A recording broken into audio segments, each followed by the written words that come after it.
Bobcats, to another edition of From the Field to the Fans.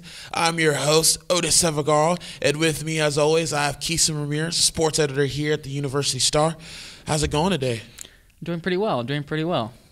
That's good. Well, let's start off with some big news. Mike Orakpo is out for the season. He tore his ACL against Navy. Big blow to the Bobcats, big blow to a defense that's right now first in scoring defense in the Sun Belt. I wonder how, the players feel about it. I wonder what the mentality of Coach Thompson is. He came here, took a job, has David Mayo, Mike Orakpo, Greg Mager, and then you lose arguably not just the face of your defense, but one of the faces of the team. And Coach Franchione said at his luncheon that they have to tighten their belt, kind of, loosen up and play, and replace Orakpo, who's obviously a big leader. He led the team in tackles for loss last year, led him in sacks. So it's actually a big hole in the linebacker corps. So you're going to look for like Steven Smith, Jared Jeter, Gilman, David Mayo especially to, look up and pick up his slack going forward. Yeah, they're definitely going to have to do linebacker by committee. I know Coach Franchione, not Coach Dennis Franchione, but Coach Brad Franchione, who's the special teams coach and the linebackers coach. I know he's going to have his hands full trying to replace a guy that was on the Butkus Award watch list. So that's going to be very tough for the Bobcats, but it was a dagger. I know we were at the luncheon on Tuesday, and the first question was about Mike Orakpo, and you kind of just saw Fran's face just in despair and just very sad, and just broke the news that he tore his ACL, he'd missed the season. Now the big question is, does he medical redshirt, or does he just say, you know what, I'm just gonna leave it at that and try to move on and see if I can get drafted somewhere?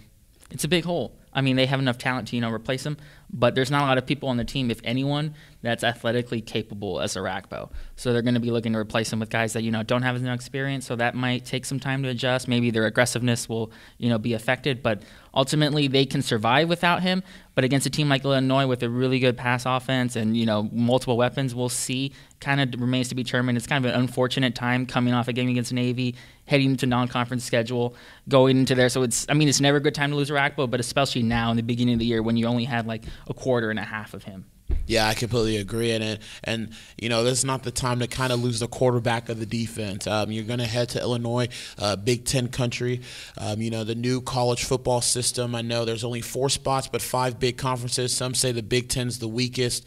So this might be an opportunity for the Bobcats to rise. But at the same time, Wes Lunt, the transfer from Oklahoma State, set out a year, definitely studied the playbook. He's been very efficient, 971 yards passing in 3 games, 9 touchdowns. But the thing that impresses me the most is 65% completion percentage is amazing. And so when a quarterback is that efficient and is the focal point of a spread offense, you're definitely going to have to study a lot of film, definitely be active, definitely be focused, especially just playing a mentally drained game against Navy, a team that's very disciplined, a team that doesn't make mistakes.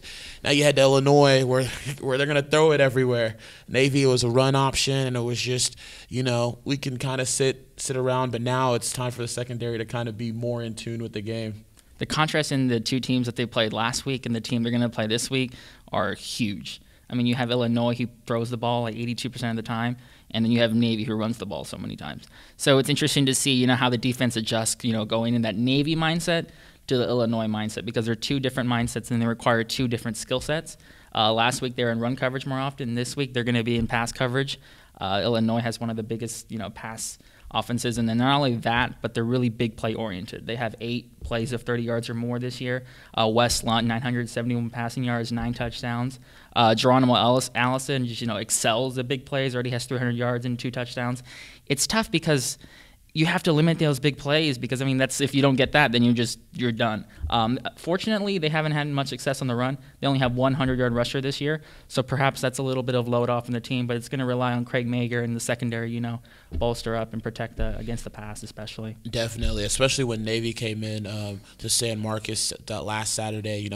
Navy had success passing the ball. They didn't pass it that much, but I think it almost looked like the Bobcats, they only prepared for the run. They didn't really think the pass was going to be effective, but it was, and Greg Mager got sucked up a couple of times, and they threw a touchdown on his side, and they gave up.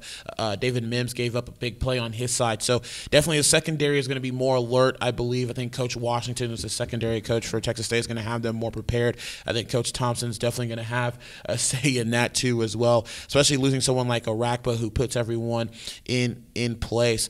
And that kind of leads us into our spotlight. We spotlight players that we need to watch out for this game, and it's going to be very interesting. Who you got? Start off, Craig Mager, cornerback, kind of the heart and soul of that secondary. He's the best, most talented player there, and if you're going to stop Geronimo Allison and that passing attack, it starts and ends with Craig Mager. So he's the first guy I'm looking at. The second guy I'm looking at is Trey McGowan. Got his first start against Navy last week, got 9 tackles. He's playing linebacker. Mike Orakpo's out. There's his chance to, step up and, fill in that huge leadership role that Orakpo's missing. I love it. You took 2 defensive guys. I think that's where it starts. That's how you win championships is defense. For myself, David Mayo now. He's the guy. He is the guy, and now he has a lot more pressure on him, and he opened up a lot of room for Orakpo to operate. And now he's I don't want to say be a one-man band, but he's definitely has got to step up even more. What is it? 4 straight games with 10+ tackles dating back to last year. That's very impressive for the young man. So hopefully he can step into the role, fill in Mike Orakpo's shoes, and try to lead this defense into what they're capable of doing. And the other person offensively is Bradley Miller. I thought against Pine Bluff, Ryan Carden had a really good game. Tyler Jones found him, but Tyler Jones found Bradley Miller, who's a playmaker, dynamic tight end, H-back type for the Bobcats who can stretch the field. Last game, 7 receptions for 62 yards against Navy. That's impressive. That's what I'd like to see from Bradley Miller. And, I guess it's right on cue because he's the one that I talked to on at Wednesday's practice, talking about what he expects in the Illinois game. And then on top of that, the big loss of Mike Orakpo and how it affects the whole team. Senior tight end Brad Miller here with me. I know you guys lost a tough one against Navy, 31-25, but you're going on the road for the first time this year. What are you looking forward to in a hostile environment in Champaign on Saturday? You just said it. The hostile environment is something we've really been working for. Y'all were just out here. We got the crowd noise going, and to work on our silent cadence and other types of cadences so we can really prepare and be ready for that hostile crowd. Big Ten school. You think some of the teammates are intimidated? What do you think the mindset of the team is right now after a loss against Navy and the way you guys lost? Well, some of our leaders on our team, we like to get in our guys' head and tell them we're an underdog every game. Every game that we play, we're probably the only ones that think we can do it. So we don't really need any kind of Vegas lines or anything like that. We're just going to go out, execute, and just do everything that we've been coached to do to the best of our abilities. You guys had 11 penalties on for 124 yards. You guys doing in practice to kind of clean that up and be better in that aspect of football? Because I know how much you guys hate that. Just making it known, just not ignoring it anymore. Every time there's a hand outside or there's a hold or any block below the waist when there's not supposed to be a chop block, any kind of stuff like that, Coach Fran's letting us know and really making it aware so we don't make those same mistakes on game day.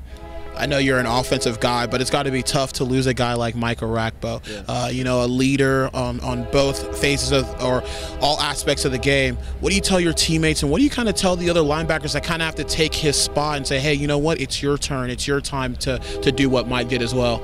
They've been at every practice just like Mike has. They've been running the same amount of gassers and the same amount of weights and doing all the same stuff Mike's been doing. It's really unfortunate that Mike went down. He's a great player, great guy, a great leader overall. But we got some guys that are going to step in and hopefully step up for us, make some big plays for us Saturday. Thank you so much, Brad. I really appreciate it. Thank you so much. Yeah, Bradley Miller. I love talking to him. He's a really nice guy, and I hope some of you guys can reach some of the features that we've done on him. He has a really interesting background, and he actually started off in New Mexico and then came to Texas State. But very, very direct, and he'll tell you, those guys have to replace Mike Orakpo. They've lifted the same weights. They've been at practice. Not quite the same athletic ability as Mike Orakpo, but they've been there, they've been practicing, they've been with the team, so he expects them to step up. One thing that's interesting that I think he said is that, they're underdogs no matter what game. So I guess against Pine Bluff, like you said earlier, they're looking at it like they're underdogs. So I guess for them, they don't really feel intimidated. They just know that they're always going to be in a hostile environment. And on Wednesday, actually, what was interesting about that practice, because you could barely hear yourself, they had the loud noise going in the stadium. And I think that's going to be really important because they're going to Memorial Stadium in Champaign, and that's definitely going to be a hostile environment for the Bobcats. I mean, first road game of the year, they had two home games to start the year. So, I mean, they're finally going to see how test their road mettle. They've kind of been 6-17 the last 4 years on the road. Not so strong. Looking to make a change. If they win against Illinois, maybe that starts because they have a Tulsa game and then they have home.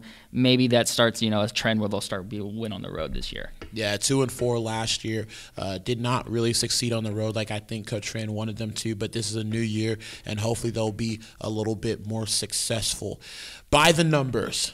We got some interesting numbers that we kind of want to roll out here. Mine, in 2 games, 19 penalties for 107 yards. That's dead last in the conference. Coach Fran didn't like that. Bradley Miller didn't like that. They've got to tighten it up. They've definitely got to do some things differently and stay disciplined on the road. So hopefully they can fix that. My numbers are 4. Fourth quarter specifically. Illinois' quarterback, Wes Lant, we've already gone over how good he's been for the whole season, but he really excels in the fourth quarter especially. He's first in completion percentage. He's 4th in passing yards. They really do well in the fourth quarter. He's led 2 fourth quarter comebacks in the season. So, I mean, when it comes down to it, the defense is worn down. That's when Illinois kind of excels, and you need to look for the Bobcat defense to, sustain their play over 4 quarters rather than just 3. Okay. I got another one, 31.7 points.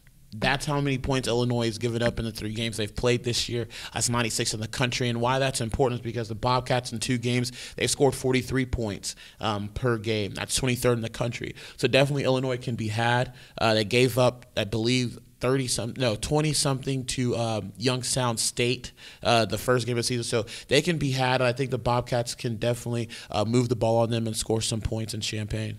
Second number would be 20 for the amount of big plays they get. They have 8 this year through the air. So if you can limit their big plays, that kind of stretches their offense and limits it to what it normally is, and that's really a big thing I'm looking for tonight. Yeah, so it's definitely going to be something interesting come Saturday in Champaign. All right, I hate to say this, but Quixem is beating me in Pick'em. He's got 2, I got 1. He picked Navy. Whatever. So this week, I know I'm going Bobcats 3 weeks in a row, but I think Illinois is that bad. I think they're kind of like the Vanderbilt of the SEC. They didn't win a single game last year. They've beaten I don't want to be rude or anything, but they haven't played competition. The one competition they played, they got blown out. So it's going to be a tight game with Illinois. But my prediction, I think the Bobcats I think they get 35-21. Once again, I'm going to disagree with you. I think Illinois pulls it out. Fourth quarter, West Lund's playing well. They have big play offense. Our defense kind of up the middle, especially with Orakpo kind of thin. So I'm going to go Texas State 24, Illinois 31. Just make one more play in the fourth quarter, and that's the ball game. All right. You got any final thoughts? I mean, this is a big game. Heading into Tulsa and heading into the first non-conference game. I mean, it's nice to make a statement. I'm a little skeptical that they will, but if they do make a statement, I mean, this season could turn out much better than we ever thought it could. Yeah, definitely. I think this is kind of, I don't want to say a statement game, but it is a big game. 3 o'clock, ESPN News. By the way, 3 straight games. Tulsa got picked up on ESPN News as well, so the Bobcats kind of getting a little national recognition, which is what the fans want. But it's a big game. Going to Big Ten country, going to be in Champaign, Illinois, and hopefully the Bobcats can show out. And first time on the road, so hopefully mentally they're there, and hopefully they'll be disciplined this year. But before we go, if you guys have any questions for us, you can leave comments and questions at theuniversitystar.com, and you can tweet us at UniversityStar or at UStarSports, #Field2Fans. For Quixem Ramirez, I am Odus Evbagharu, and like I always tell you guys, I'll see you next time. Bye.